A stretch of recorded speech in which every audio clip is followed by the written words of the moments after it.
Panginoon. Sa magandang umaga rin po sa atin pong mga kapatid na nasa ibang bansa.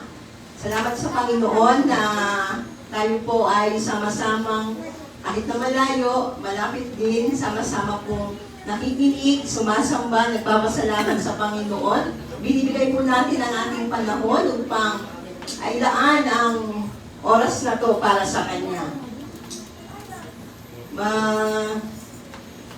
Kayo po ba ay nagagalak? Amen! Nagagalak saan? Sa pagsamba? Sa buhay nito? Minsan po, meron pong kalungkutan, meron pong, minsan hindi po tayo masaya, pero ang Diyos po ang nagbibigay sa atin ng kagalakan mula sa ating puso, na hindi po matutumbasan ng anumang bagay. Po, kahit saan po kayo magpunta, kahit ano po inyong marating, pag wala po sa Panginoon sa inyong puso, hindi po masasatisfy ang inyong puso, ang inyong buhay pag wala si Kristo. Muli po natin palakpakan ng Panginoon sa umaga nito. Ngayon ang Diyos po ay mabuti, napakabuti, at marapot na po ibalik natin sa Kanya ang pinaka-mainam na pagsamba. Pasasalamat, pagmamahati, ay para lang sa ating pong Diyos na buhay na kailanman na hindi nagbabago, hindi nagkukulang. Kaya almost ay po ang ating papuri sa umaga nito. Ito tayo po mga kapatid ay tumayo. At batiin po natin ang ating pong mga kapatid na isang mapagpalang umaga sa inyong lahat.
Minsan lang po siyang namatay at kailanman ay habang panahon siya po ay buhay. Kaya salamat po sa Panginoon.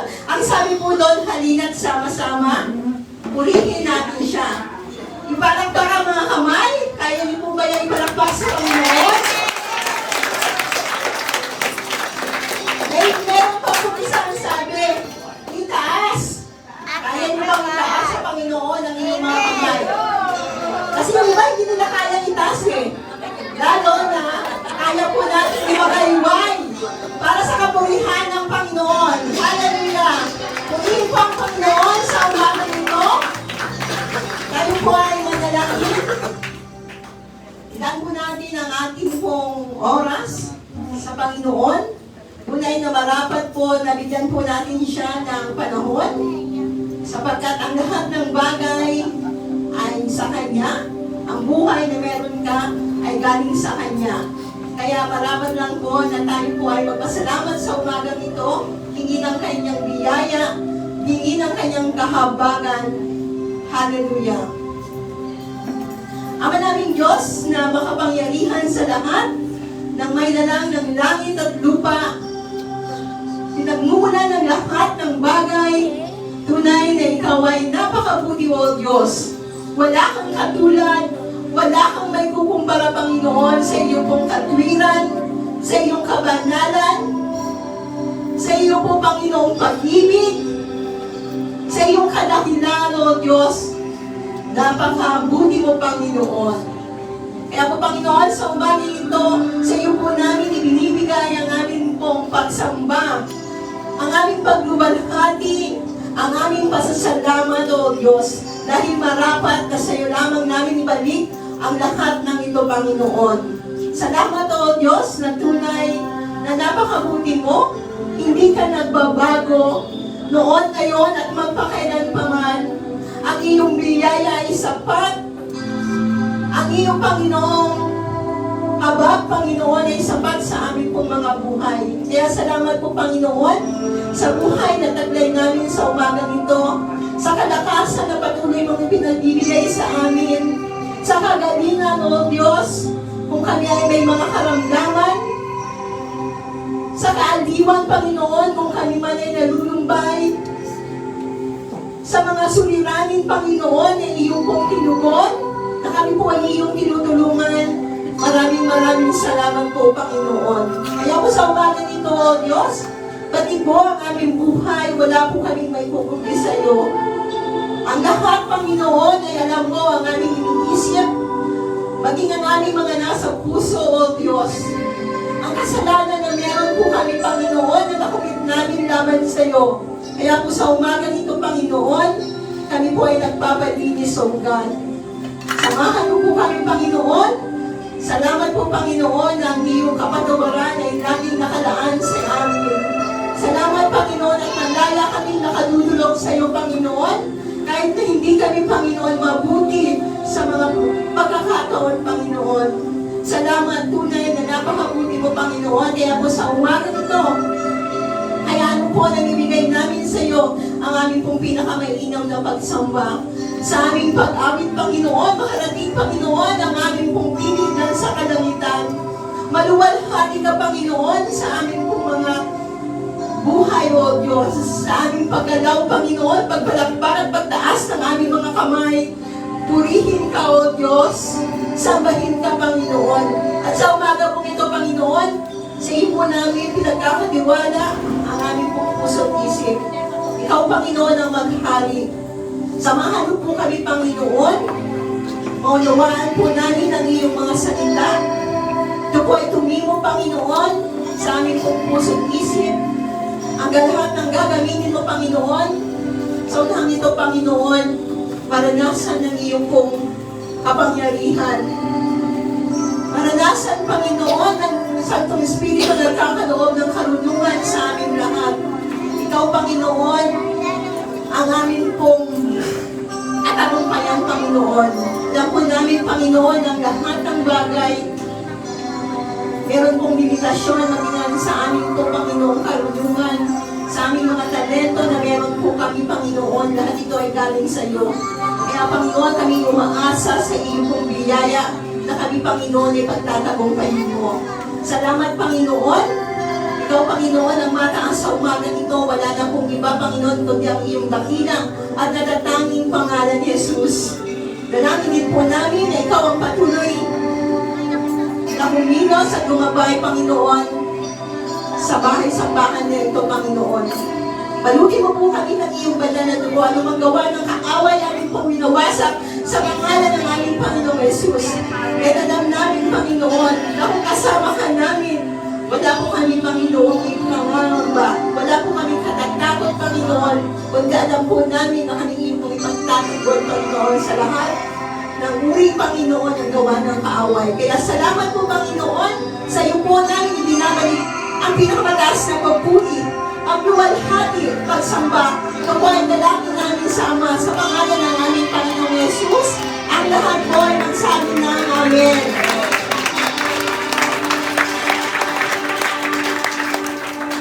Maaari na po kayong makaupo. At tinawagan ko na po si Ate Rock. Unahin ko na po kasi kanina excited na siya eh. Siya na po ang mauna. Palapakan po natin ang Panginoon sa kanyang buhay.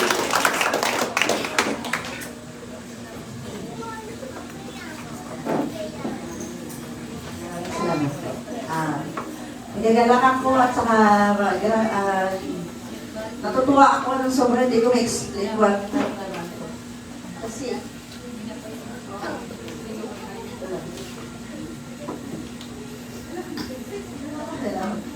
excited lang ako kasi nagagalak ako dahil yung akin to, okay yung operation niya sa kanyang mundo.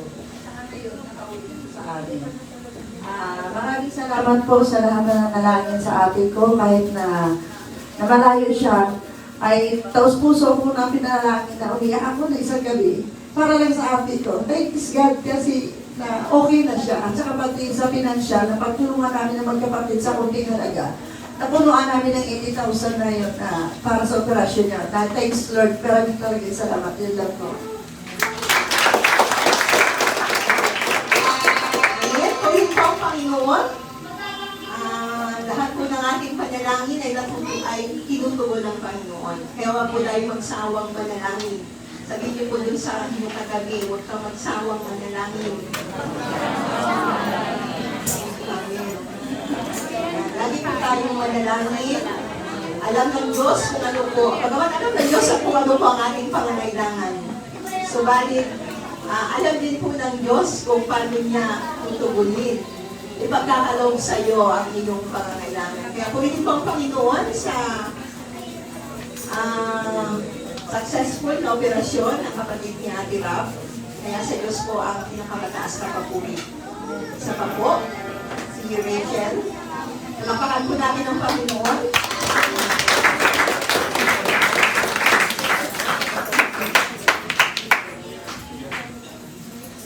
Praise. Ayan, purihin po ang Panginoon.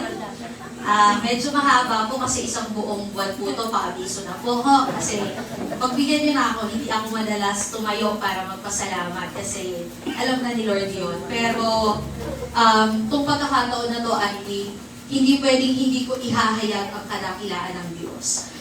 Nagpapasalamat po ako sa Panginoon dahil tapos na ang buwan ng Mayo.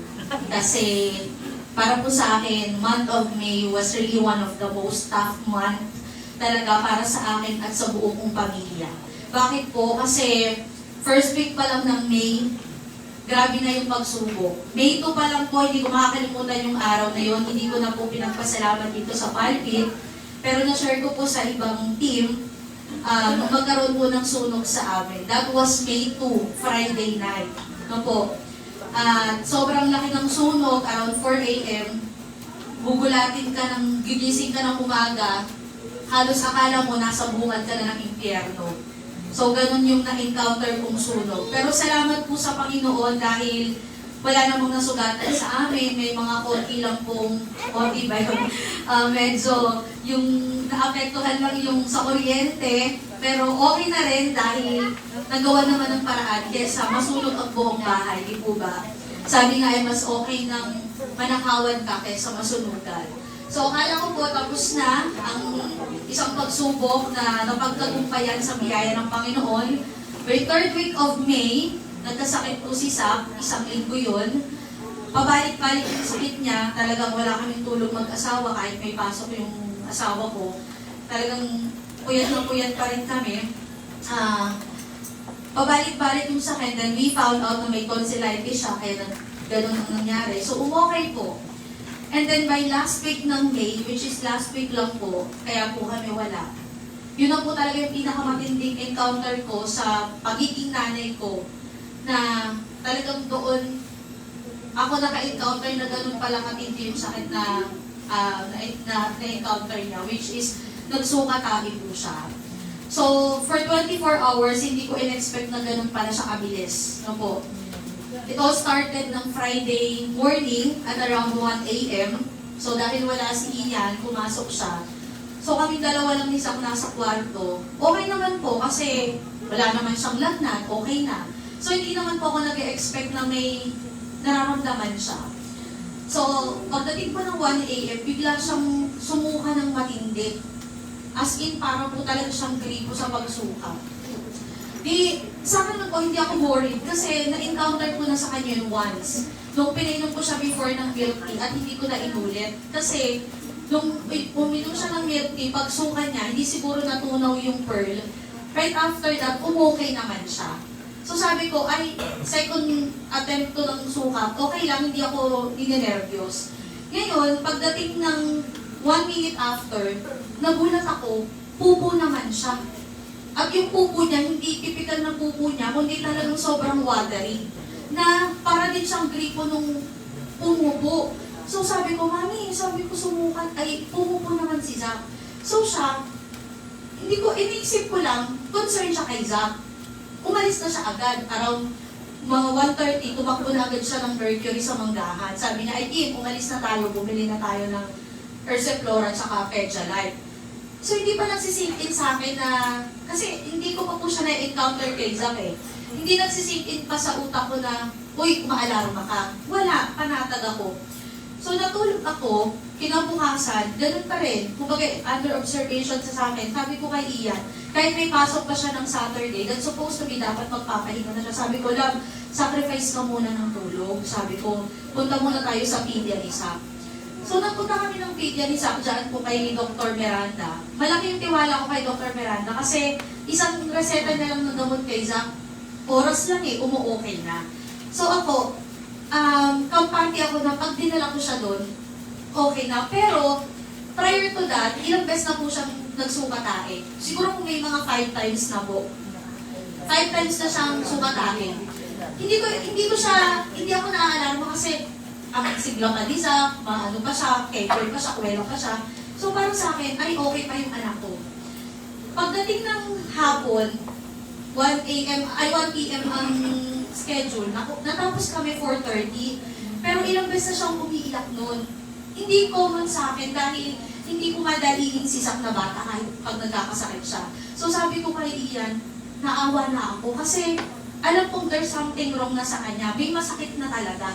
Kasi ilang beses siyang umiiyak. Sabi niya, Mami, Chan, masakit daw ng tiyan niya. Nakailang pupurit siya doon nung pinapacheck up namin. So, naresetahan ni doktora ng gamot. Kumalma ako. Bumili pa kami ng mga saging kasi sabi ko gagawin ko ng smoothie. Pagdating ng 9:30, sabi ni Mami, siya, pa-admit na natin to. Punta lang daw kami muna sa Manggang Bukol. So sabi ko, sige ma, kasi hindi siya mapakali. Ako naman, hindi talaga mag-sink in sa utak ko na maalarma, hindi ko alam. Sabi ko pa sa kanya, Mami, alam mo, ikaw, huwag kang mataranta. Kasi nanalangin kami. Ang pinangahawakan ko kasi, pinag-pray na namin si Zach. Nung devotion time namin, and prayer time namin nung gabi, pinag-pray na namin si Zach. Parang naandoon ako sa konsepto ng, basta nananampalataya akong, okay si Zach, kahit hindi ko siya i-admit. Yun ang pagtingin ko talaga, wala ako doon sa, hindi ako nagra-rattle. Hindi ako ninenervyo. Sabi ko kay Mami, ako pa yung nagsabi sa kanya na, huwag ka kasing nervyusin. Kasi kinocompose ko yung sarili kong hindi ako pwedeng mag-rattle. Kasi alam ko yung tendency mag-breakdown ako. Tapos wala yung asawa ko sa tabi ko. Sabi ni Mami, sinasabi ko lang sa'yo walang sisihan. Yun yung mga statement na sinasabi niya sa akin, walang sisihan kung anong mangyari. So di ngayon, di pa siya nagsisikin, basta alam ko gagaling si Zach, yun ang pananampalataya ko. Gagaling siya nang hindi siya makaka-admit. Ngayon, pagdating ng 9:30, nagpunta kaming Manggang Bukol. Sabi ng doktor, hindi pa naman daw dehydrated. Di mas lalo namang na-boost yung yung kumpiyansa ko na, ay okay pa si Zach. Hindi pa naman daw dehydrated. Sabi ko, Dok, ano pong sign na dehydrated na ang bata? Sabi niya, dapat daw nagka-crack na yung lips. So sabi ko kay Mami, sige Mami, uwi tayo. Sabi ko sa kanya. Kaya, sorry po ha, hindi po ako against sa mga nagpa-public hospital. But on my experience, sabi ko talaga, iba pa rin pag naka-private hospital ka. Pero lang po talaga ang kailangan. Pero nakita ko yung difference. Sabi ko kay Mami, sige Mami, uwi tayo. Nung tinimpang po si Zach ng 9:30 ng gabi, siya ay 13 kilos. Ngayon, di pumasok na po yung asawa ko. Kampante na kami. Yung prayer body ko nga, sabi ko, Buddy, okay na si Zach, hindi na namin i-admit, salamat sa Panginoon. So, tulog ulit kami, tulog. Pagdating na naman po ng 2:00, gumising na naman siya. Nakaapat na sukatain na naman. Tapos, dito na ako talaga na-alarma. Kasi, nakita ko yung mata niya, namumula na po. Namumula na yung mata niya. Tapos yung mga kamay niya, parang ang hirap ng gumalaw. Yung matitigas na yung mga kamay niya. Kasi yung mga paa niya talagang magagaspang na. Sabi ko kay Mami, parang bigla naman po akong binatukan siguro ng banal na spirito. Sabi sa akin, nakakaunawa yung message sa Santiago na ang pananampalatayang walang gawa patay. Sabi ko, hindi pala pwede. Oo nga, tama. Kailangan ko lang gumalaw. Kasi nakikita ko na yung anak ko na kung hindi ko pa nakita yung mata ng anak ko na namumula na, parang kung kaya lang sabihin sa akin ni Zach na, Mami, dalhin mo na ako sa ospital. Sasabihin na. So nung sinabi ko, anak, dadalhin na kita sa ospital. Ang saya niya, excited siya. Ako, hindi ko maintindihan yung gagawin ko kasi sabi ko, diretso admit na namin. Inaayos ko yung mga gamit niya. Imagine, yung batang yun na may sakit, parang niramay ako, Mami, sombrero ko, relo. Sinabi niya, yung typical na ginagawa niya pag pupunta kami ng church, magsusombrero siya, magre-relo. Tapos, na hindi ko naiintindihan kung anong gagawin ko. Parang eto siya, nagre-remind sa akin na, Mami, ito yung mga gagawin mo. Tapos nung palabas na kami, dahil nagmamadali na kami, hindi ko na naiintindihan. Sabi ni Mami, Shell, ayokong tumakbo nang naghahabol tayo ng oras. So, nagets ko na yung point niya. Ayoko nang para tayong naghahabol ng oras. Dahil ang point niya, ayaw niyang mag-drive na, ninenervyos na siya. Parang 50-50 na yung hinahabol namin. So, pagdating po nun, pagdating po namin doon, sabi ko, sige, matakbo na tayo. So, sabi ni Isaac sa akin, Mami, helmet. Kasi alam niyo, umumotor kami, Mami, helmet. Kinukumpose ko yung sarili ko na hindi talaga ako mag-breakdown kasi wala ang asawa ko sa paligid ko. Pero sabi ko, yung pagiging kalmado ni Isaac, ang nag-remind sa akin na, Mami, kalma ka lang. Kasi pagkasama ko po kasi ang asawa ko, kampante ako. Kasi sa aming dalawa, kalmado yan. Kahit anong season talaga ng buhay namin, kalmado yan. So wala akong makuhanan ng kalma during that time. Kaya kinukompose ko yung sarili kong hindi ka magiging vulnerable, kailangan mong mag-isip ng tama. So sabi ko kay Mami, sige matakbo na tayo. Sabi ko sa kanya, buo na yung loob ko. Pagdating pa po namin, pagbiyahe namin, imagine niyo, nasa gitna ka na parang hindi mo alam kung masasalba mo pa ba o hindi yung anak mo. Dalawang uri ng aksidente na encounter namin sa kalsada at around 2:30 a.m. ng umaga. Diyan pa lang sa kanto may nagbanggaan ng mga sasakyan. Diyan po sa may police station. Sabi ko kay Mami, ang lalaki ng mga truck. Sabi ko, sige ma, ano na lang tayo dito sa gilid. Pagdating naman po namin sa may Navarro, may nagbaksak naman pong poste at nabaksakan yung kotse. Buti na lang po, hindi sa gitna ng kotse, doon lang sa may bumper niya, hindi siguro nasaktan yung driver. Pero alam niyo, doon ako umiyak. Nung panahon na yun, doon ako sumiklab ng iyak talaga sa Lord. Alam niyo kung bakit? Kasi sabi ko, kitang-kita ko ang Diyos sa sitwasyon. Kitang-kita ko yung pag-abot ng Panginoon sa sitwasyon. Alam niyo kung bakit? Kasi hindi ako makaramdam ng takot. Looking back sa sarili ko, kung ako yun, alam ko, imagine niyo, bill nga lang ng kuryente, nagbe-breakdown ako eh. Tumaas lang ng 2,000 yung kuryente namin, umiiyak ako. Totoo po yun, ganun ako katindi maghawak ng problema, hindi ko siya kinakaya. But during that time, sabi ko, Panginoon, grabe naman mo ako isustain. Grabe isustain ni Lord yung peace of mind ko.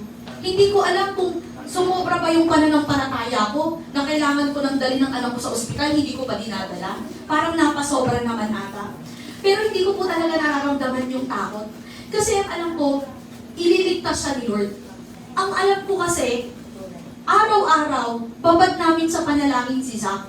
Laman siya ng panalangin namin araw at gabi. At diniklara namin sa Panginoon na ang buhay niya ay para kay Lord. Yun ang alam ko. Pero hindi ko po binanggit sa kanilang lahat. Sinabi ko lang, nung pauwi na kami, alam niyo po, meron akong panaginip kay Zach. Umaga ng Friday. Di ba Friday ng 1 a.m. siya? May panaginip ako sa kanya, patay na siya. May dream of death ako sa kanya. Pagkagising ko ng umaga, nireview ko lahat. Sabi ko, sa pangalan ng Panginoong Jesus, ikaw Satanas, hindi kita binibigyan ng karapatan sa buhay ng anak ko. Dahil ipinaparinig ko sa iyo na si Zach ay mula sa Panginoon at para lang sa Panginoon. At kapag dumating ang tamang edad na nakakaunawa na siya, uunawain niya ang Ebanghelyo at maglilingkod siya kay Jesus. Yun ang sabi ko. Hindi ko binanggit sa kanilang lahat na may dream of death ako kay Zach. At sa panaginip ko, para akong sisisa na hindi ko alam kung saan ako pupunta. Yun ang totoo. So, sabi ko nung panahon na nasa ospital kami, galit na galit sa akin yung doktor. Sabi ng Pero si Sam, wala po siyang kaiyak-iyak nung sinuweruhan siya. Nagulat silang lahat kasi sabi ng doktor, ano ba naman tong batang to? Hindi man lang naiyak, hindi man lang nagwawala. Kasi yung batang na-encounter nila, nagwawala, nagre-retaliate. Sa kanya, isang saksak lang ng swero at ang ganda ng flow. Kaya yung galit ng doktor sa akin, napalitan ng awa kay Zach. Napalitan ng awa sa kanya na, sabi ng doktor sa mga nurse, sige na, i-assist nyo na yung bata, nakakaawa naman kasi. Kasi pagdala namin talagang para na siyang zombie. Yung kamay niya, hindi mo na talagang magkakadikit na yung paa niya, tapos yung mata niya, sobrang itim na. Kaya alam niyo po, sabi ko talaga, doon ko nakita na, alam niyo ang panalangin, napatunayan ko ang panalangin talaga napakabisa. Kahit araw-araw po ulit-ulit yung prayer namin, alam niya na kami mag-asawa. Iisa lang ang content ng prayer namin kay Zach. Ingatan siya, i-preserve siya. Ang declaration talaga namin, preservation ng buhay niya. Kaya hindi ako maalarma. Kaya sabi ko, hindi ako naniniwalang mamamatay ang anak ko. Yun ang alam ko. Hindi ako naniniwalang mamamatay siya. Kaya nga, nakikipaglaban ako sa ospital na hindi ko siya dadalhin kasi alam ko magiging okay siya. Pero, pag nakita mo yung sitwasyon, sabi nga, kahit may pananampalataya, lagyan mo nga naman ang gawa. So, nagpapasalamat ako sa Panginoon kasi sabi ng doktor sa akin, alam mo ba, Mami, 2 to 3 times lang pumupo ang bata, sukataing, dalahin mo na sa ER. Huwag ka nang umabot ng ilan. Si Zach po, siguro kung may mga 10 to 12 times siyang sukataing, yun po ang naranasan niya. Pero salamat sa Lord dahil grabe po yung pag-endure niya sa pain. Talagang wala akong nakita sa kanya kahit anong, hindi ako nahirapan sa kanya. Kaya doon ko po masasabi talaga na, alam niyo po ang Diyos, hindi talaga niya basta sinasamahan sa sitwasyon. Diba sabi po natin, andyan ang Diyos. Pero sa naranasan ko po sa buhay namin, sa buhay ng pamilya ko, napatunayan ko talagang hindi lang basta andun ng Diyos. Hinahawakan ka talaga ng Diyos. Hinahawakan ka talaga niya. Hindi ka rin niya basta sinasamahan. Hindi siya basta nakatayo lang doon. But the righteous hand of the Lord is extending on you. Yun talaga yung nakita ko. Sabi ko, Lord, grabe. Sabi ko, ramdam ko yung paghawak mo sa akin sa sitwasyon na to. Kaya, salamat sa Panginoon dahil uulitin kong muli, buhay ang ating Panginoon at mananatili siyang buhay magpakailan. Kaya sa Panginoon ko, pinakakas na Salamat. Amen. Salamat sa Panginoon. Tunay kong siya ay tumutugon sa panalangin. Alala ko kagabi, prayer din po yung aming topic, di ba? Doon sa Logos. Kaya, tayo po ay huwag magtinawang manalangin dahil nakikita po ng Diyos ang ating kung ano po yung nasa puso natin. Kaya, purihin po ang Panginoon na siya ang Diyos na nagpapagaling, Diyos na tumutugon, at ang kanyang pong kamay ay lagi pong handang tumulong para po sa atin. Kaya sa lahat po yun, sa Diyos po ang pinakamataas na pupuri. Palakpakan po natin ang Panginoon. Hallelujah. Sige po, tayo po ay nangiyahan ko po ang lahat ay tumayo. At makipagbukas po kayo. Sabay-sabay din po nating basahin ang salita ng Panginoon. Mula po sa aklat ng Isaiah, chapter 42, 10 to 11.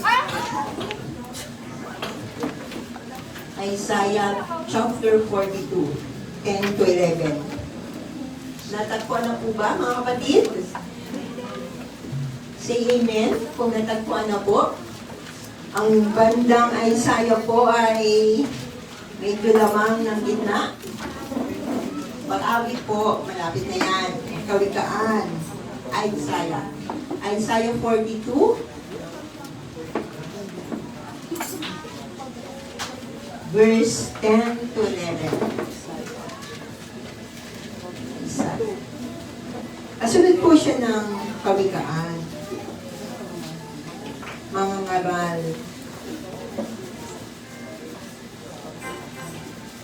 Minsan lang po siguro dati mabuklat lang ang aklat ng Isaiah. Lagi po tayo sa awit o kawikaan.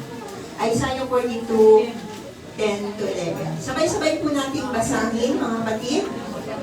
Umawit kayo ng isang bagong awit para kay Yahweh. Ang buong daigdig sa Kanya ay magpuri. Purihin niyo siya, kayong mga nagrarayag. Kayong lahat ng nilalang sa karagatan. Umawit kayong lahat ng nasa malayong kapuluan. Kayo ay magdiwang, kayong nasa disyerto at sa mga bayan. Mga taga-Tidar, kayo ay magdiwang. Mga taga-Sela, kayo ay mag-awitan. Kayo ay umakyat sa tuktok ng bundok at kayo ay sumigaw sa kagalakan. Purihin ko ang pagkabasa ng Panginoon ang kanyang salita.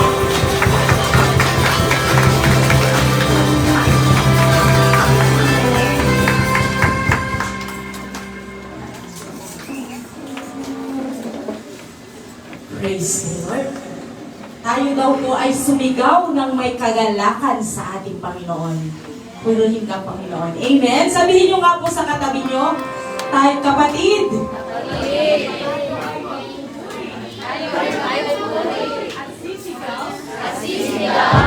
Ng may kagalakan sa Sige po, tayo po ay kagalakan sa ating Panginoon. Hallelujah! Paano ba magpunta ang anak ng Diyos? Itaas ang kamay at ating ikaway. Ayan, tayo po ay sama-sama nga awit, magpupuri sa ating Panginoon. Gugunitain natin at aalalahanin ang kabutihan at ang kaligtasan na ibinigay ng ating Panginoon para sa atin. Amen po! Amen! Salamat, Panginoon. Sige po, minsan pa, palakpakan pa po natin ang ating Diyos na buhay. Diyos na makapangyarihan sa lahat. Ang Diyos na mga Diyos at hari ng mga hari. Hallelujah! Hallelujah! Ating Panginoon, inaanyayahan na nga po namin ating Panginoon. Makasamahan mo kami aming Ama. Hayaan mo ang iyong banal at makapangyarihang Santong Espiritu ang siyang pumisan sa bawat isa. Hallelujah, Lord. Puri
Tunay nga po, O God, na wala nang makikita po sa iyo.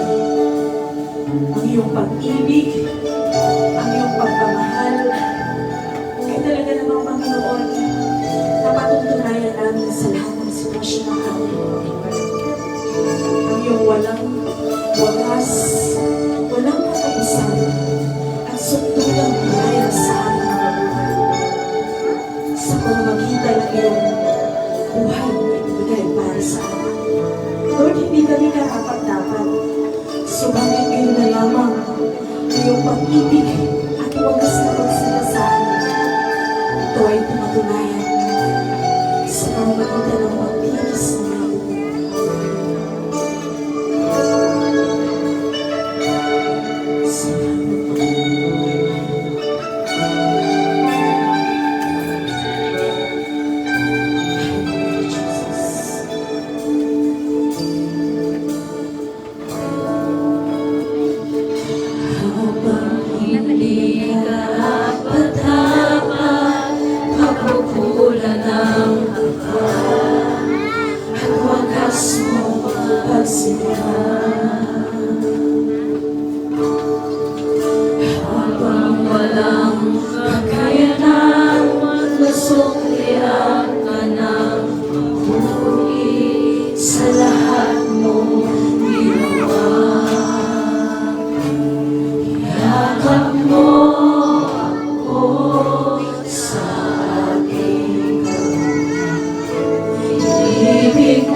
Walang sayang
Panginoon ang siyang nagbigay ng kaligtasan, ang siyang nagbigay ng buhay sa bawat isa sa atin. Bumaba mula sa langit, pinatunayan ang iyong pagmamahal at pag-ibig sa pamamagitan ng iyong buhay. Salamat, Panginoon.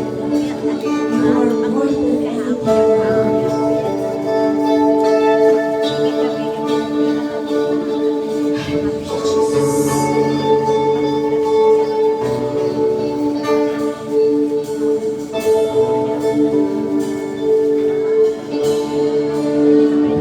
are more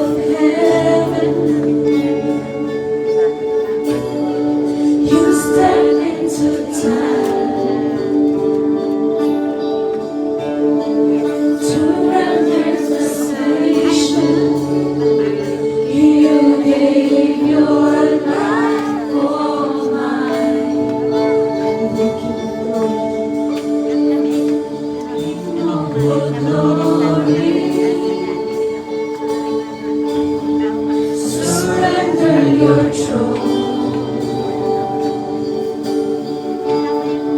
To rescue the sinners and make this heart your home. You are the lover of my soul. You hold me close, you won't let go. All of my praise, my every song. Lord, you are worthy of it all. Ang dakilang manggagawa ay walang iba kundi ang Panginoon Jesus. Father of healing, Spirit of hope, here in your presence, your mercy makes me whole. Lord, the lover of my soul, you hold me close, you won't let go. All of my praise, my every song. Lord, you are worthy of it all. Lord, the lover of my soul, you hold me close, you won't let go. All of my praise, my every song. Lord, you are worthy of it all. You are the lover of my soul. You hold me close, you won't let go. All of my praise, my every song. Lord, you are worthy of it all.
Purihin po ang Panginoon, isang pinagpala at magandang umaga po sa ating lahat.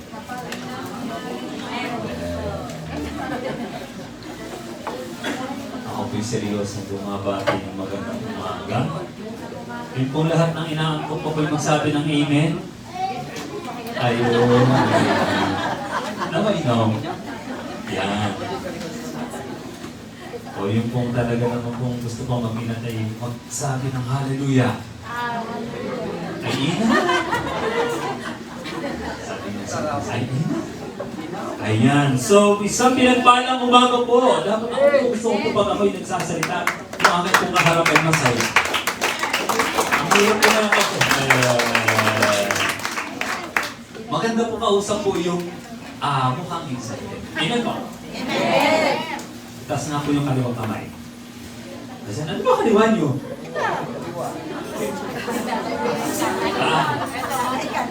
Kabila. Ipalakpak sa Lord. Gusto po yung kamay. Mas mataas pa.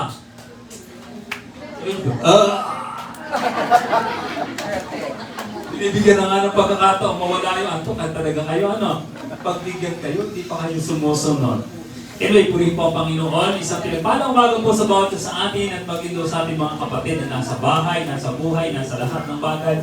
Paano ba nakababati? Kasi pagkakaito tayo ng lugar. May mga nasa provinces, meron po sa ibang bansa, isang pinagpalang araw po ng pagsamba sa ating lahat. Ang Diyos po ay dakila, ang Diyos po ay mabuti. A while ago, narinig natin ang mga patotoo po na kung saan mga nakaranas po ng kabutihan ng Diyos.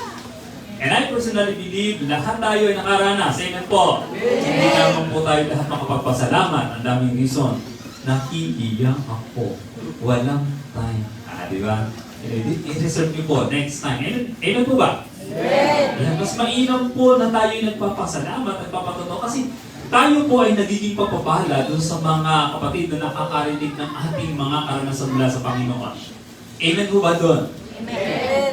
Lahat po ng nakaranas ng kabutihan ng Lord, hindi man lang makapagpatotoo dito, okay na rin magsabi ng hallelujah. Hallelujah! Palapak po natin ang Panginoon. Lahat ay nakaranas, dito sila. Alala ko yung tiyuhin ko, kaya daw siya hindi tumutulog mag-isa. Baka daw kung siya po ay magising ay patay na siya. Parang ayun, dipindihin nga. What I mean is, tayo ay nagising kaninang umaga, meron tayong buhay, meron tayong kalakasan. Yan po ay biyaya. Ito po. Yan. So, salamat po sa Lord. Sa Diyos po ang lahat ng papuri, sa lahat ng kanyang kabutihan, sa lahat po ng mga bagay na naranasan natin mula po sa Kanya. Tayo po muna, ito mo tayo manalangin bago po tayo magpatuloy sa ating pag-isay ngayong araw.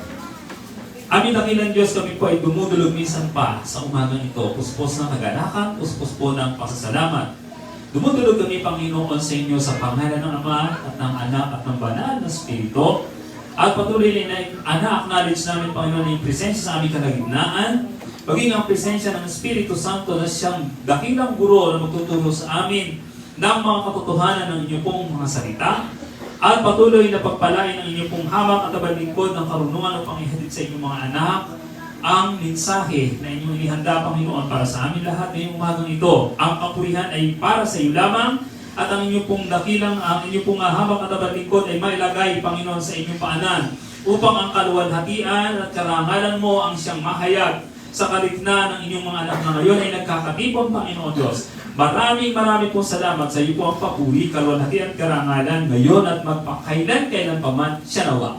Ito po ang dalangin sa pangalan ng Ama at ng Anak at ng Banal na Espiritu at yung magsabi ng Amen. Amen.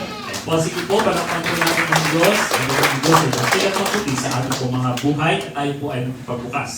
Sa aklat po ng sulat ni Apostol Pablo sa Galacia. Atin pong tingnan po ang bahagi ito na ito po yung napapanahon na mensahe ayon po sa atin pong okasyon ngayon kung saan po ay ngayon po yung unang araw ng unang linggo ng buwan ng Hunyo. Nasa kalagitnaan na po tayo ng taon. Ilang buwan na lang po ay Vermont na naman. Parang kahapon lang po tayo po ay nag-Christmas party, natulog lang tayo, magpapasko na uli. Ang bilis ng panahon, tama ho. Ayan po, so ngayon po ay unang linggo at kapag unang linggo po ay ating pong laging inaalala, ating pong ginugunita, alin po ang ginugunita natin? Alin po? Wala na yatang nakaalala. Ayan, inaalala po natin ang kamanghamanghang gawa ng ating Panginoong Hesukristo. So, yan po yung ating pong isang inaalala. And then, pagka po first Sunday of the month, ay ating din pong ginagawa yung ating pong pagsasama-sama to the point na tayo po ay nagsasama-samang magtanghalian katulad ng ginagawa natin kanina. Ginagawa natin lagi. Ayan. At yan po ay ang naglalayon po na tayo patibayin ng ating pong ugnayan sa isa't isa bilang isang pamilya po ng Diyos. Tama po ba ako? Ayan. So makibukas po kayo sa akin sa aklat ng Galatians chapter 2 beginning verse 15 up to 21. Galatians 2:15 to 21. Ganito po ang sinasabi po sa translation po ng Tagalog. Basahin ko po. Galatians chapter 2 beginning verse 15 to 21.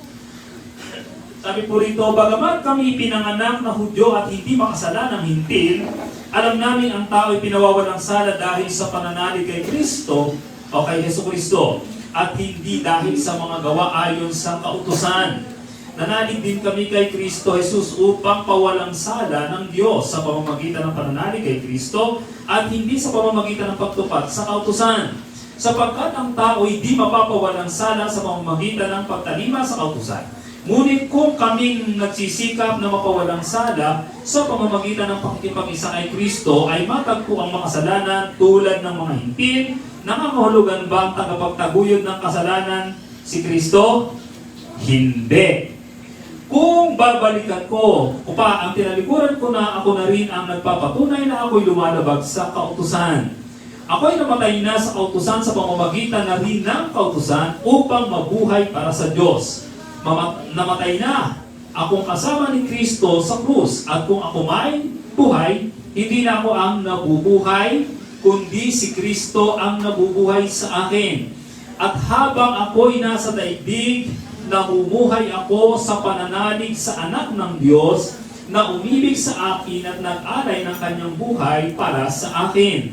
So, ang muling talata ang sabi ganito, hindi ko mapawawalang kabuluhan ang kaloob ng Diyos. Kung ang tao'y pinawawalang sala sa pamamagitan ng kautusan, walang kabuluhan ang pagkamatay ni Kristo. Palakpan po natin ang Diyos. Ano po ang paksa? Patungkol saan? Ano po ang paksa ng ating pong binasa, mga kapatid? Inulit-ulit po yung salita niyo. Patungkol sa pagpapawalang sala. Amen po. So yan po, ito po ay patungkol sa pagpapawalang sala dahil kay Kristo. Yan po ang makikita natin dun sa una at huling bahagi ng ating pong talatang binasa. Yung verse 15 at verse 21, yung dulo-dulo po, ay makikita po natin kung saan po ay pinapakita ng malinaw at inulit yan po sa kaligitnaan po ng mga pinahayag ni San Pablo sa mga talatang ito kung saan ito po ay may patungkol sa pagpapawalang sala ng Diyos. Amen! Amen. So tayo ba'y makasalanan? Amen. Yan, dito na iba. Tayong lahat po ay talagang makasalanan. Ang tawag sa atin ay kaaway o kalaban ng krus ni Kristo. Ang tawag sa atin ay mga kaaway ng Diyos. Mula pa po nung ipasa ni Satanas ang kasalanan, ang pagsuway sa pamagitan ng unang tao, kung saan po ay yung unang tao po na magkasala, lahat na ng naging lahi ng tao sa daigdig ay itinuturing ng makasalanan. Amen po ba? Kaya lahat po tayo ay makasalanan. At ang sabi ni Haring David, naroon pa ako sa tiyan ng aking ina, ako ay makasalanan na, bago pa ako isinilang. So wala pong sino man na may tuturing na matuwid, wala pong sino man na may tuturing na walang kasalanan. Kasi by virtue of the original sin, mga kapatid, eto po, tayo lahat ay makasalanan. Pero po sa biyaya ng Diyos, may ginawa kaparaanan ng Diyos para ituring tayong walang kasalanan. Ayun po binana natin kay Eva at Adan, na kasalanan ay pinasa ni Satanas noong una pang panahon. Ito ang tinatawag natin, original sin. So tayo po ay sinful, ang nature natin ay sinful. Makasalanan. Bago pa isilang makasalanan na, walang anumang bahid ng kabanalan doon. The reason why, huwag tayo magtaka, nung tayo po ay maging tao, wala namang nagtuturo sa ating gumawa ng kasalanan kung saan natin natutunan ang pagkakasala. Ang tawag naman doon ay actual sin. Actual sin ay ito po ay bunga ng original sin. Kaya nga po, ang tama po daw pagkaunawa ay ganito. Tayo kasi ay likas na makasalanan, kaya tayo nagkakasala. Amen. Tayo nakakagawa ng kasalanan dahil likas sa atin na tayo makasalanan nung una pa. Hindi tayo itinuturing na makasalanan dahil tayo ay nagkasala. Baliktad, no? Tayo ay nagkakasala dahil tayo ay likas na makasalanan. Amen po ba yun? At dahil sa likas nating kasalanan, may kabayaran ng kasalanan. Kamatayan. Dahil ang pagkakasala po ay naipasa sa atin, kailangan ang bawat individual, ang bawat isa ay magbabayad ng kanya-kanyang kasalanan. Po? Ang tanong, ano ang matitirang buhay sa atin kung ibabayad lang natin sa kasalanan? Yun yung tatlo ang buhay dito ay magsabi ng amen. Meron daw sa pusa, ito siya ang buhay? No. Maniwala tayo dyan. Yun daw sa pusa, siya ang buhay, dito ang buhay. Gabunggo lang lason, siguradong patay, iisang lagay, patay agad ay di dapat 9 times mo nalagyan kung talaga siya mabuhay niya. Wala rin tatlong buhay at 7 buhay at 9 na buhay ang tao, isa rin lang. Ano matitira sa atin kung tayo ay may nag-iisang buhay na kailangan pa natin ibayad sa ating kasalanan? Wala na. Tingnan po ba? Pero sobrang napakabait, napakapagbiyaya, at sobrang napakatalino ng Diyos na siya po ay nagplano ng napakagandang plano para hindi naman po lahat ay maparusahan.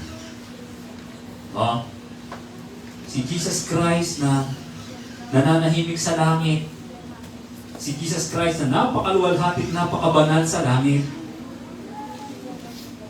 ay isinilang sa katawang tao para tubusin ang tao sa kanyang kasalanan. Kaya nga po, itong bahaging ito po ay may patungkol sa pagpapawalang sala dahil kay Kristo. Kaya mga kapatid, ito po yung katotohanan na lagi po natin inaalala, lagi po natin ginugunita, at hindi ko po alam kung lahat ay nagpapasalamat dahil dito, na tayo po ay pinatawad, tayo po ay pinawalang sala sa pamamagitan ng kamatayan ni Kristo sa krus. Ano po? Doon po ang napakagandang kaganapan ng plano ng Diyos na kung saan po ay hindi niya hahayaan na lahat ng taong nabuhay sa daigdig na to na makasalanan ay parurusahan. No?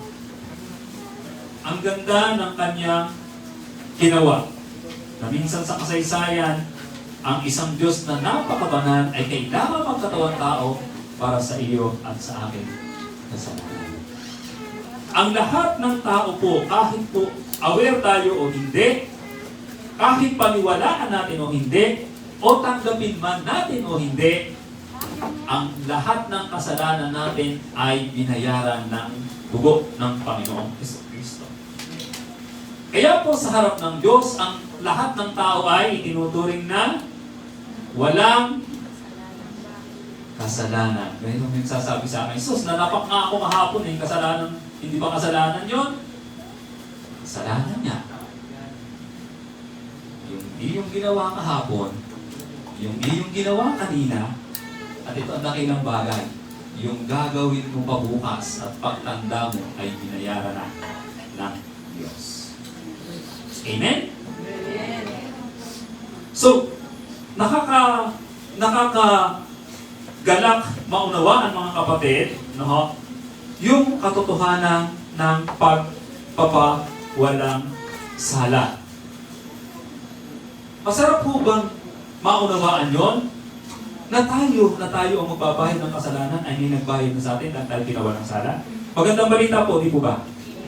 So ngayon makikita po natin sa pagpapawalang sala, ayon po sa ating mga talata, ay makikita natin ang 4 na dakilang bagay o 4 na katotohanan, no, ng dahilan ng pagpapawalang sala sa ating lahat. Una po ay makikita po natin doon po sa verse 19, no?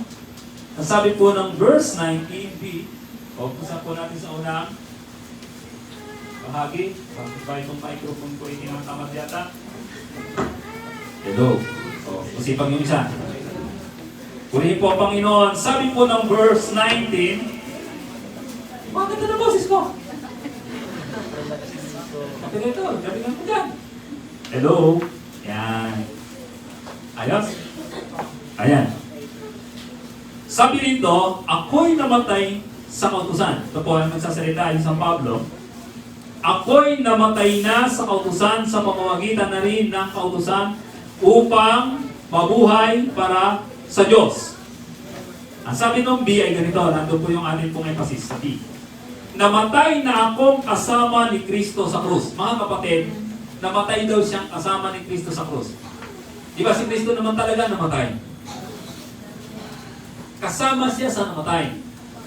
Pero dapat po ay ma-identify natin kung anong kahulugan ng ibig sabihin na yon. Meron po bang record sa Bible na si San Pablo ay napako sa krus? Wala. Eh bakit siya namatay? Ano ba talaga ang cause of death ni Pablo? Pinutol yung ulo. Kaya nga sabi ng mga bata doon sa mga joke, sa mga kalokohang joke ng mga bata, si Pablo atapang atao, ang putol na ulo ay hindi atakbo. Ay mga ginagawa pa ang ganun, mabuti pa sila, alam nila, no? So si Pablo, ang kamatayan ni Pablo ay pinutol yung ulo.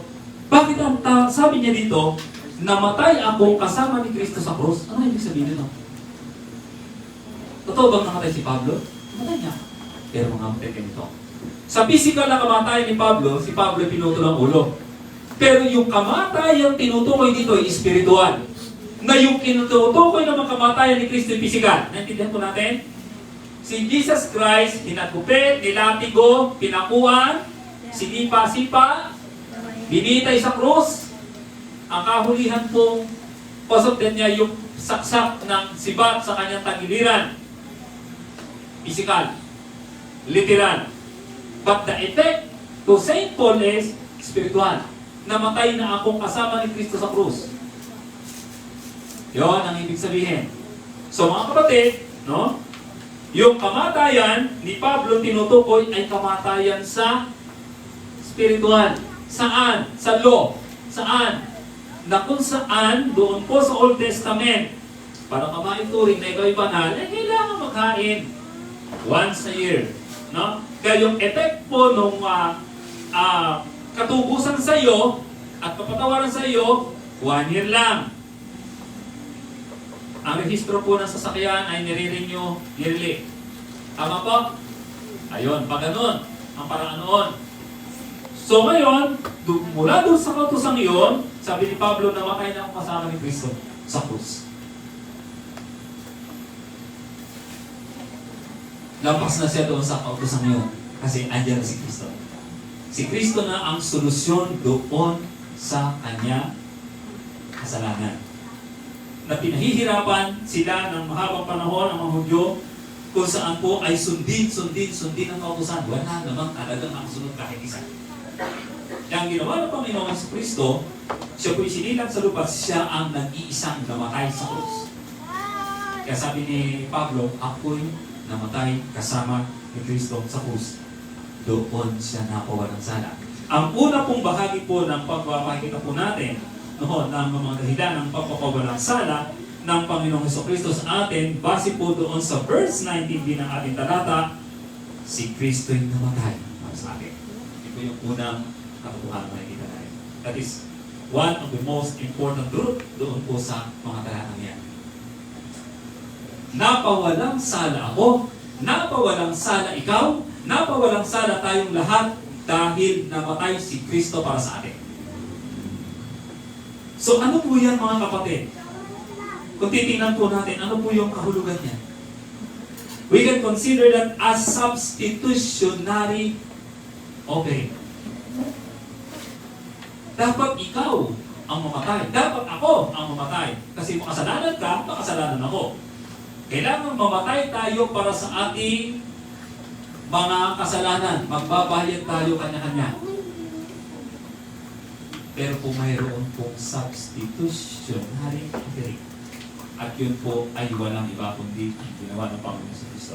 Instead na tayo, siya na lang ang mamatay para sa atin. Once and for all. With eternal effect. Kung sa panahon ng mga Hudyo, pag nagpatay ka ng baka, pag nagpatay ka ng tupa, nagpatay ka ng kambing, pinatuloy yung dugo, bayad sa kasalanan mo, 1 taon lang ang bisa noon. Pero yung bisa ng pagpapawalang sala, pagbabayad sa kasalanan is eternal. Magpakailan-kailan pa man. Kaya malinaw po yung doktrina po ng evangelical. Minsan lang si Kristong namatay sa krus. At minsan din lang niyang binayaran ang kasalanan ng sangkatauhan. Kaya nga, wala nang babayaran pang kasalanan ng sangkatauhan. Kahit gaano pa kadami, kahit gaano pa kalakihan, kahit gaano pa yan kabrutal, kahit gaano pa yan na tinuturing natin kategorya ng heinous crime o ganyan, kasalanan mabigat, lahat yan ay pinawi at pinawalang bisa ng dugo ng kordero ng Diyos. Ang sabi ni John the Baptist ang umaga ng mga kasalubong niya ang Panginoon sa Kristo, basta nyo ang kordero ng Diyos na nag-aalis ng kasalanan ng sanlibutan. Hindi sinabi ng kasalanan ng taga-karapiyuhan. Kasama ang kasalanan ng taga-karapiyuhan. Hindi sinabi na ang kordero ng Diyos na nag-aalis ng kasalanan ni Pedro at ni Juan. Paano naman ako? Paano naman ikaw? Paano naman sila? Paano naman tayo? Ang sabi ay ng sangkatauhan, ng sanlibutan. Ang kabayaran, ang pagbabayad ng kasalanan sa pamamagitan ng kamatayan ni Kristo ay para sa lahat na. Amen? Sa usapang pagbabayad, bayad lahat ng kasalanan. Pero sa usapang kaligtasan, hindi lahat ligtas. Kasi malinaw ang Biblia, marami ang pupunta sa kaparusahan sa impyerno kaysa kaligtasan. O, saan ang problema ngayon? Hindi kasi lahat ay sasampalataya. Lahat ng sumasampalataya ay magsabi ng Amen. Amen. Binabati kita sa biyaya ng Diyos. Magkakasama tayo, magkikita-kita sa natin. Amen. Ang pagbabayad ng kasalanan, ang nagbukas ng pagkakataong ang tao ay sumampalataya. Kaya lang, hindi nagsasampalataya. Simple lang, hindi lahat ay maligtas. Alam ng Diyos kung sino ang sasampalataya ng hindi. Bago pa lang isilang ang tao, alam ng Diyos kung gaano karami ang pupunta sa impyerno at pupunta sa langit. Tama po? Walang bagay na hindi alam ng Diyos. He is all-knowing God. Siya yung pinakamarunong at pinakamatalino sa lahat. Amen po. Napawalang sala tayo. Yan po sinasabi dito sa ating talata. Unang bagay. Kasi namatay si Kristo para sa atin. Mahirap po ba nintindihin nyo? Substitutionary offering. Substitutionary, o we can consider na yung po ay sacrifice sa pamagitan ng Panginoong Kristo. Instead na tayo, siya na lang. Palakpakan po natin ang Diyos sa katotohanan ng mga kapatid. Bakit tayo napawalang sala? Verse 28. Ano? Sabi ng verse 20.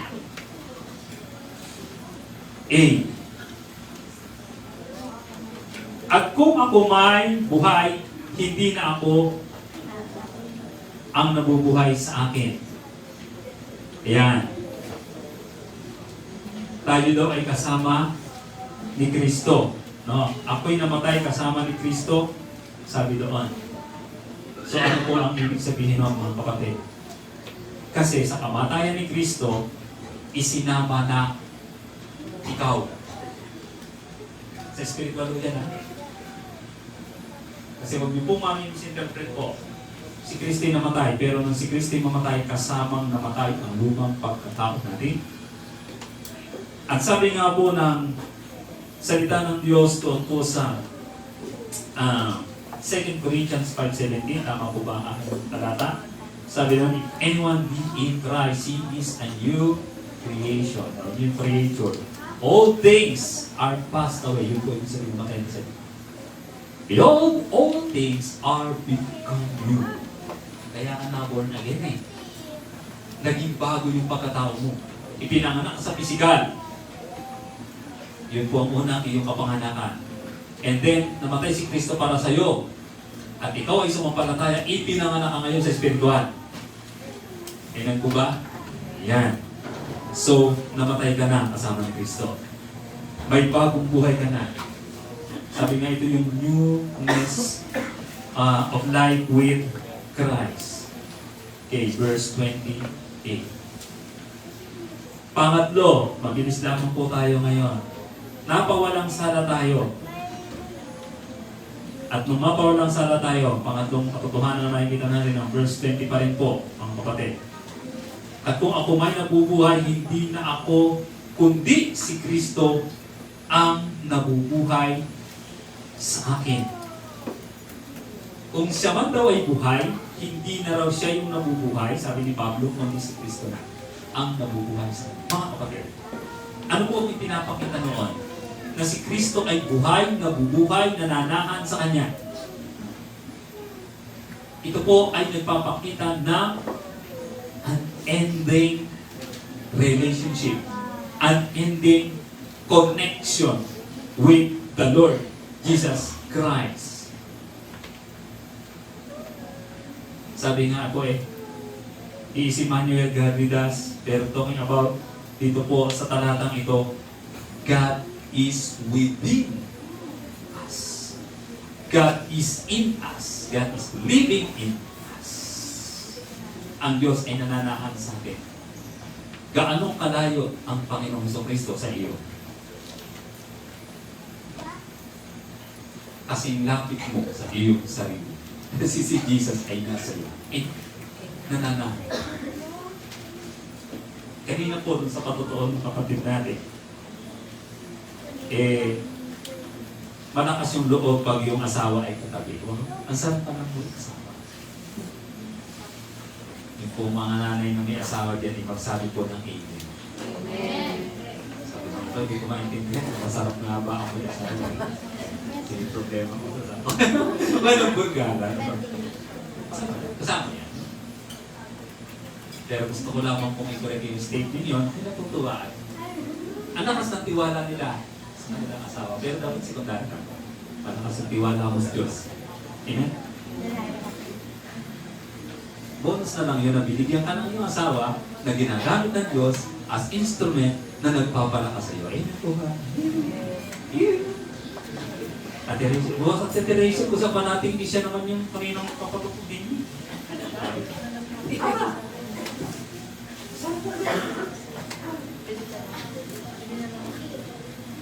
Ay, mga dalaga natin, huwag kayong hindi mag-aasawa. Ay, tatuwa rin ang mga dalaga natin. Gaganda ng hindi, oh. Pakitaas niya ng kamay dyan na, Pastor, gusto ko mag-asawa pagdating ng araw. Wala na nagtaas. Bibigyan ko pa naman kayo ng mga pogi. Ayaw niyo magtaas ng kamay, hindi na. Sarap din yun. Pagkala tayo na mapunta, ang Diyos ay nasa atin. Kaya naman ibalik yung biglaan yung sa akin. Ang Diyos ay nasa atin. Ang napin natin. Amen? Ito yung napakagandang bagay. Common sense natin. Pag may kailangan tayo sa ating kapwa, lalakarin natin, pupuntahan natin sa bahay. Ngayon, medyo high-tech na tayo. Chat-chat, tatawagan. No? Dadayal ka pa. Pipindot ka pa, kung lobat ka. Maganda ka. Pag may kailangan ka kay Jesus, nasa iyo. Anytime, anywhere, any situation, you can call Jesus. Hindi nalolobat. Hindi nabibisi. Hindi siya nakapatuloy. kung anong oras mo lumapit, doon din may sagot. Right away. Jesus, nasasaktan po ako ngayon. Simple lang, sabi ng Panginoon. Tagal na, bago ka nasaktan ng problema. Don't worry about it. I can manage me. Sumala na ang drama. Sumala na ang drama. Hindi na ako gusto kong mag-simple. I can handle it. Amen?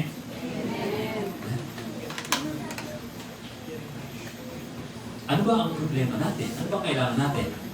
Kahit ano? Spiritual, physical, emotional, asawa. Jesus, I need this, I need this, I need this. Amen? Nananahan sa atin. Kahit sa literal mo patignan, ang mga anak ng Diyos ay may direct access sa trono ng Diyos. Si Jesus ang nagsabi, ano bang hingin niyo sa Ama? Sa aking pangalan, ipagkamalusin. Hindi ka ba maririnig ni Jesus? Yan ang nananahan sa atin. Baka mamaya ho, pagkalabas nyo, makapagpa-x-ray kayo, sabi ni Pastor nasa Nilis, diretso ka ngayon doon sa hospital. Dok, paki-x-ray mo ko, titingnan ko si Jesus kung nandun na. Baka sabihin sa'yo ng dapat doon ka sa mental hospital. Hindi ko dito. Spiritually speaking, positionally, si Jesus ay nananahan sa atin. Amen. Matatawagan mo kahit anong oras, kahit anong panahon. No? Hindi nadidiscourage mag-desisyon si Jesus. Amen. Ang hari ng mga hari, ang Diyos ng mga Diyos, at ang Panginoong pinakamakapangyarihan sa lahat, ang Diyos na pinakamabait sa lahat, ang pinakamapagmahal sa lahat, ang pinakagalante sa lahat, ikaw na. Amen! Pagpo natin ang Panginoon. Ano ang sabi? Si Jesus Christ daw ay nananahan, nabubuhay sa Kanya, sabi ni Jesus. Sa'yo po yung truth na makikita po natin mga kapatid. Why? Kasi tayo ay napawalang sala. Amen po ba? Tandaan natin mga kapatid, ang Diyos ay hindi malulugod at hindi tatahan sa kasalanan. Pero bakit? Bakit sa tumira to? Ano ang katotohanan ng pinapakita? Kasi nga, itinuring kang walang kasalanan. Amen po. Kaya pwede talagang tumira si Jesus doon. Here. Amen? Tama po natin ito. Ay direct access tayo sa Kanya. Lahat ng mga dakil at mabuting bagay na gusto mo makamtan mula sa Kanya, sabihin mo lang, dinig na dinig ka niya, huwag alamaan siya sa Kanya. Purihin po ang Panginoon. Sa pagpapawalang sala, makikita po natin ang statement ni Apostle Paul. Ito po yung panghuli. At tayo tapos na. Hindi po ako habang magsalita ng araw. Matatagpuan po natin yan sa verse 20. No? Kaya kung ako maay buhay, hindi na ako nabubuhay sa akin, si Kristo na nabubuhay sa akin. Ito pa ang B, ang sabi doon. At habang ako'y nabubuhay sa daigdig, namumuhay ako sa pananalig sa anak ng Diyos na umibig sa akin at nag-alay ng kanyang buhay para sa akin. Yun po yung makikita po natin sa verse 20. Pero mga kapatid, yan po ay pag tinignan mo sa Tagalog, mababaw ang kahulugan. Sabi doon, namumuhay ako sa pananalig sa anak ng Diyos. Di po ba?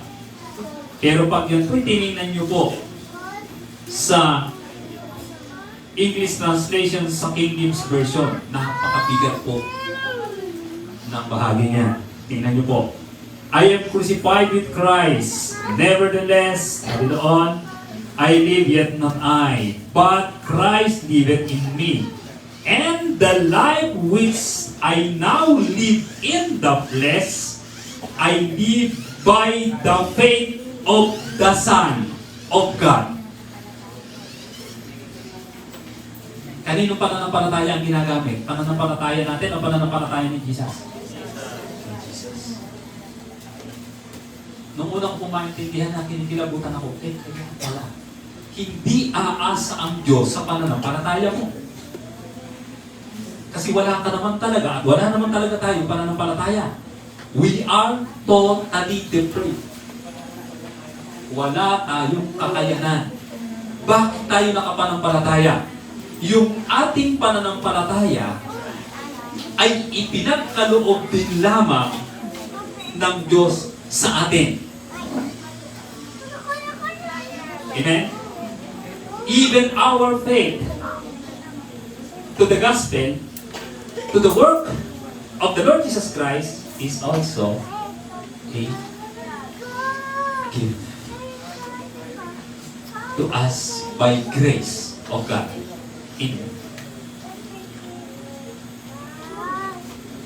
Kasi pag hindi po ganun na nangyari, ang magiging salvation natin ay way worse. At hindi po noong bahagi nga mga kapatid. And the life which I now live in the flesh, I live by the faith of the Son of God, who loved me and gave Himself for me. Ang sabi doon ay faith of the Son, pananampalataya ni Kristo. Na yung pananampalataya ni Kristo ay ibinahagi sa atin, kaya tayo nagkaroon ng kakayanan sumampalataya sa Kanya. Give yun. At kung ang pananampalataya ng anak ng Diyos ang titingnan ng Diyos, sigurado tatanggapin ako. Amen po. Sasablay ba ang pananampalataya ni Jesus? Hindi. Kaya nung ibahagi sa atin, tanong, sasablay ba ang pananampalataya natin? Hindi na. Pag tinignan mo ngayon ang pahayag ni San Pedro, ang sabi ni Pedro, meron tayong divine nature. Pinahaginan tayo ng kalikasan ng kanyang pagkayos. Sino naman kaya ang napakagaling na makasalanang titingin ng Ama sa Langit? Wala. Kahit ganyan, kahit no, punta kayo ng Malacanang. Ako po'y may kailangan kay Pangulong BBM.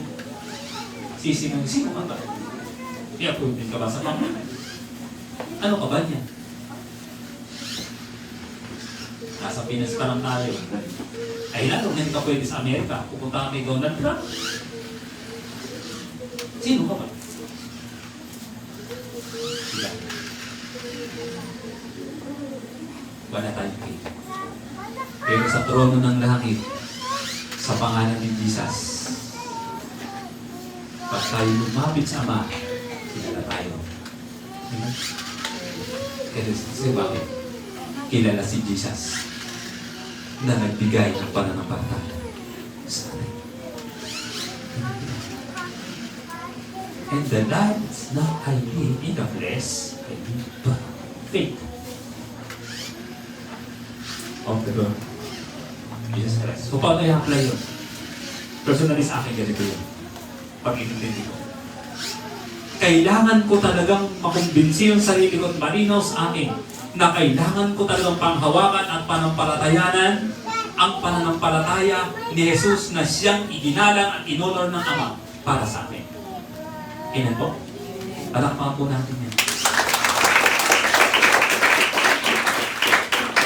Jesus Christ ang nagdala ng access sa atin sa Ama. Para ka igalang doon sa Malacanang, kailangan po i-letter po yung Pangulo na dala-dala mo. Kasi pag nakita yung doon sa gate, oo nga, si Pangulo to, makasaluduhan ka pa. Pero pag walang gagawin, kaysa namin, tanggap tayo hanggang 11. Why? Ang nagbigay ng matinding pahintulot sa atin ay ang nag-iisang anak ng buhay at makapangyarihan, Diyos. Hindi ko ba? Imagine mga kapatid ang bunga ng pagpapalang sana kung lalo ito makakita. Kaya ganito kapatid. Kaya mga kapatid, isang bagay ang dapat natin laging maintindihan. Again, ang pangarap na natin mga pastor, rumunong kayo lahat, matutunan lahat. Kung ano yung alam namin, mas malaman nyo. Pero mga kapatid, hindi lang talaga mangyayari na matutunan natin lahat ng doktrina. Pero ang matutunan natin ang doktrina ng Ebanghelyo, yun na yun. Yun kasi ang pinakamahalaga sa lahat. Kapag naintindihan mo ang totality ng ginawa ng Panginoong Jesucristo para sa iyo, kung bakit kayo tinuring ng Diyos na anak, kung bakit ka naligtas, yun na ang pinakamahalagang bagay. Eh ano man yun, kung nakabisado mo ang buong Bible, sa impyerno ka na magpupunta dahil hindi mo alam ang Ebanghelyo. Kabisado mo ang buong Bible, pag hindi mo naintindihan ang bisa ng Ebanghelyo sa buhay mo, impyerno ka pa rin. Pero kung ang alam mo lamang ay si Kristo ay namatay para sa akin, ako'y makasalanan, hindi ko kaya iligtas ang aking sarili, may nagbayad ng kasalanan ko, ang Panginoong Jesucristo, kaya kailangan kong panampalatayanan at panghawakan na yung kanyang ginawa ay sapat para sa akin. Yun lang ang malaman mo, pwede ka naman, hindi pwede. Ligtas ka talaga. Amen? Anak ka talaga ng Diyos at kikilala mo talaga sa langit. Ibang kayo lang ang nakikilan mo. Solve na yan. Diba? Bunga ng pagpapawalang sara ng Diyos na napakatakila para sa atin. Sabihin natin uli, dito natin tatapusin, si Kristo ay namatay para sa atin. Pangalawa po, tayo namatay ng kasama ni Kristo sa krus.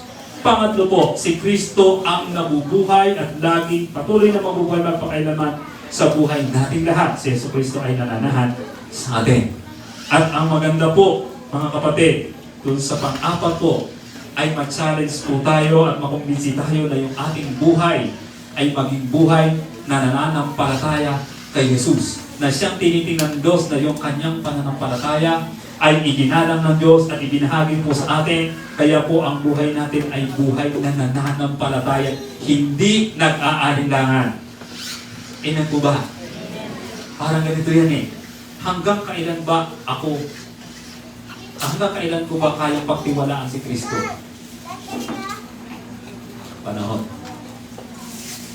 Ang tanongin doon ay ikaw, hindi si Kristo.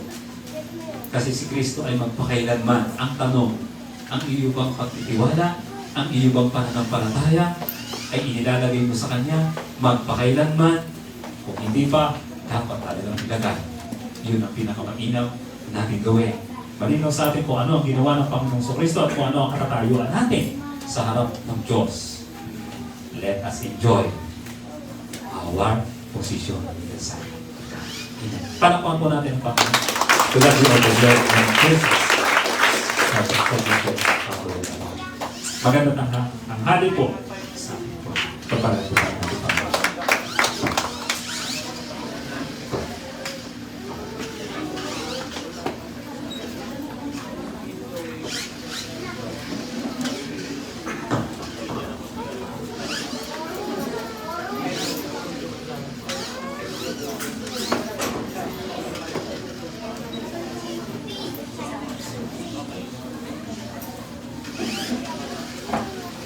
Amen. Purihin po ang Panginoon na ibinigay sa atin ni Kristo ang kanyang buhay. Amen. Kayo po ba'y nagpapasalamat doon? Amen. At ngayon po, ibinigay natin sa Panginoon ang ilan lamang sa kanyang mga pinagkaloob sa atin. Doon po kanyang buhay ay ibinigay sa atin.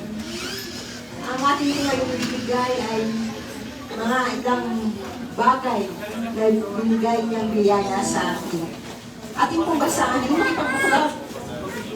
Bukas po kayo sa aklat po ng Lucas. Ang sabi po sa aklat ng Lucas 6:38, magbigay kayo at kayo binigyan din. Gustong takal, siksik, liglig at umaapaw pa ang ibibigay sa inyo.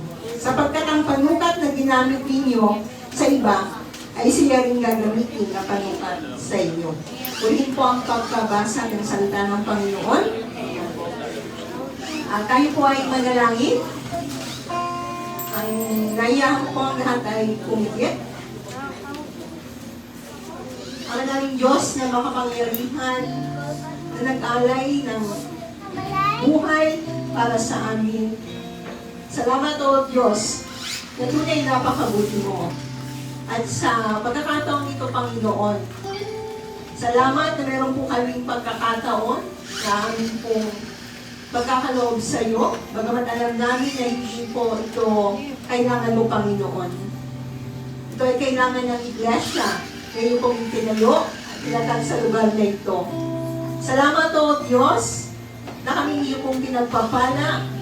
Salamat, Panginoon, sa lakas na iyo pong binagbibigay upang kami ay magtrabaho, Panginoon, upang kami kumita ng aming pong ikabubuhay. Salamat o Diyos at pinag-aandyan mo kami sa anumang uri ng kapangamakan, sa karamdaman, sa kagalingan, Panginoon, na iyo pong pinagkaloob. Salamat, Panginoon, sa mga provisyon sa aming pong pangangailangan. At salamat, Panginoon, na kailanman, O Diyos, ay hindi ka nagkulang. Kaya po sa umagang ito, tanggapin mo po, Panginoon, ang aming pong handog. Ang bunga ng aming pagpapagal, Panginoon, pagpalaan mo. Ang gawa ng aming mga kamay, O Diyos. Ang karunungan na pinagkakaloob mo. Salamat, O Diyos, sa lahat ng ito. Kaya, Panginoon, loobin mo ang aming pong handog, ay iyong pong kalugdan sa araw nito. Salamat po, Panginoon. Naway matagpuan mo ang aming pong puso na nagtatapat, nagagalak, O Diyos, sa pagbabalik namin ng lahat ng biyaya na iyo pong pinagkaloob sa amin. Ito po ay dalangin namin sa pangalan ng aming Panginoong Yesus. Ang lahat po ay nagsabi ng amin. Maaari po tayo magbigay.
Tayo po lahat ay tumayo para po sa gawa po ng kasamahali ng ating po gawain na lagi natin ginagawa kung tuwing unang linggo ng buwan, ang pag-alaala sa Panginoong Jesucristo, sa kanyang sakripisyo, sa kanyang pagkantay, sa kanyang pagkaniting, sa kanyang pagkabuhay. Bago po tayo makibahagi, mainam po na atin pong talaga ang ating pong sarili sa Diyos. Siyempre po tayong lumulog sa Panginoon upang ating pong mga sarili ay ating pong ipasiyasat sa Diyos upang tayo po ay maging karapat-dapat makibahagi sa tinapay na sumisimbolo sa kanyang katawan at sa saro na sumisimbolo sa kanyang dugo. Ay palaala at salita ng Diyos na nagsasabi ng ganito, ang sino mang kumakain at umiinom sa saro ng Panginoon ang di nararapat ay nagkakasala sa katawan at dugo ng Panginoon. Kaya dapat siya sa atin ng tao, kanyang sarili, bago kumain ng tinapay at uminom sa saro. Sapagkat ang sino mang kumakain at umiinom ng hindi pinahahalagahan ng katawan ng Panginoon ay kumakain at umiinom ng hatol sa kanyang sarili. Ito ang dahilan kung bakit humihina at masasakitin ng marami sa inyo at may ilang namatay na. Kung sisiyasatin muna natin ang ating sarili, hindi tayo makatulan ng Panginoon. Sandali po tayo lumulog sa presensya ng Diyos at ating siyasat ng ating sarili bago po tayo makibahagi po sa banal na ako.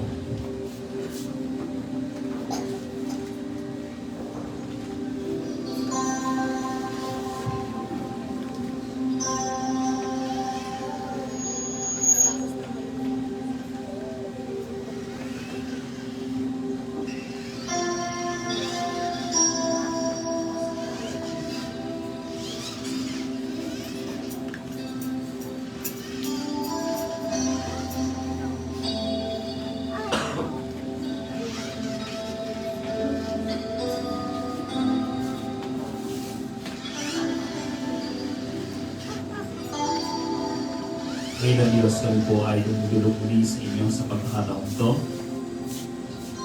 Kami po ay magkibahagi sa banal na hapunan, sa tinapay na sumisimbolo sa iyong katawan, nagdanas ng lahat ng hirap, sakripisyo, upang kami ay tubusin sa aming mga kasalanan. Salamat din po sa iyong dugo na nabuhos sa krus ng Kalbaryo na siya naglinis at siya nagpatawad at nagpaging karapat-dapat sa buhay ng bawat isa. Pinapasalamatan ka po namin. At bago po kami makibahagi sa mga elementong ito, ang dalangin namin na lahat ng bagay na hindi kaaya-aya o Diyos sa iyo pong harapan, ito po'y aming pinagsisisihan sa inyong harapan, Panginoong Diyos. At inaamin ang lahat ng aming pong pagkakasala na kung saan ay magsisilbing hadlang upang hindi ka malugod sa aming pong pagkakagawa na ito. At salamat, Panginoon, sa iyong biyaya. Salamat sa kapatawaran mo sa sangkatauhan. At dahil dito, Panginoong Diyos, ay naging maluwag at aya ang aming pong paglapit po sa inyo. Sa pagitan ng buhay ng Panginoong Kristo na aming pong pinanampalatayanan. Maraming pong salamat. At nawa ang bahagi ito ng gawain, Panginoon, ng pag-alaala sa iyong kamatayan. Sa aming pong pagkibahagi sa mga elementong ito ay tanggapin namin ang biyaya at pagpapala mo, hindi hatol at sumpa laban sa sinuman. Maraming pong salamat. Maluwalhati kang lubos, sa iyo po ang papuri, ngayon at magpasawa na hanggan. Ito po ang aming dalangin sa pangalan ng Ama, ng Anak at ng Banal na Espiritu, ang natin magsabi ng Amen. Atin pong pamahagi na po ang mga elementong ito at hawakan po muna ninyo at mamaya po ay sabay-sabay po tayo sa pagkasabaw.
ito sinasabi ng salita ng Diyos mula sa Pablo.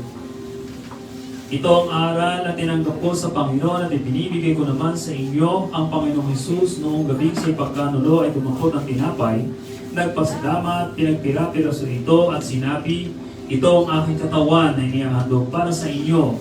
Gawin ninyo ito bilang pag-alaala sa akin.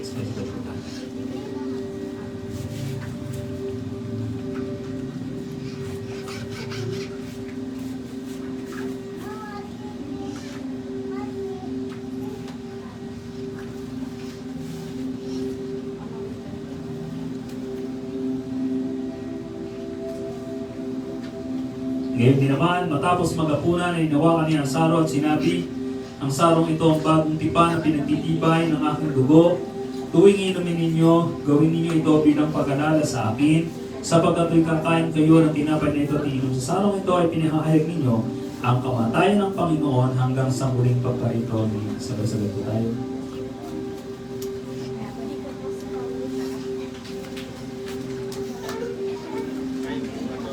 Tayo manalangin, nakita namin Diyos. Sa oras po ito, pinapasalamatan po namin. Tinadala po namin, Panginoon, Ikaw ay namatay para sa kasalanan ng lahat. At lahat ng sasampalataya sa inyo ay hindi mapapahamak kundi magkakaroon ng buhay na walang hanggan. Maraming salamat po, Panginoon, sa biyayang ito. Isang bagay na ginawa niyo na hindi namin kayang tumbasan, hindi namin kayang bayaran, subalit nagpapasalamat po kami sa pag-alaala niyo po sa amin. Nagpapasalamat po kami sa biyayang ito sa amin na inyong pinagkaloob. At ito'y patuloy namin aalalahanin at patuloy namin itong ipagpapasalamat. At Panginoon, sa magitan ng iyong dugo na napusa sa krus ng Kalbaryo at sa magitan ng iyong latay, Panginoon, o Diyos, ay amin pong pinapahayag pagpapala para sa amin lahat at hindi sumpa. At sa bisa ng pangalan ng Panginoong Jesucristo, ay amin pinapahayag na walang sino man ang mamamatay sa iyo pong mga anak nang wala sa kapanahunan. Maraming salamat po at binabalik po namin muli sa inyo ang papuri, kaunwalhatian, karangalan at kadakilaan ngayon, bukas at magpasawa ng hanggan sa nawa. Ito po ang aming dalangin sa pangalan ng Ama, ng Anak at ng Banal na Espiritu. At lahat po ay magsabi ng Amen.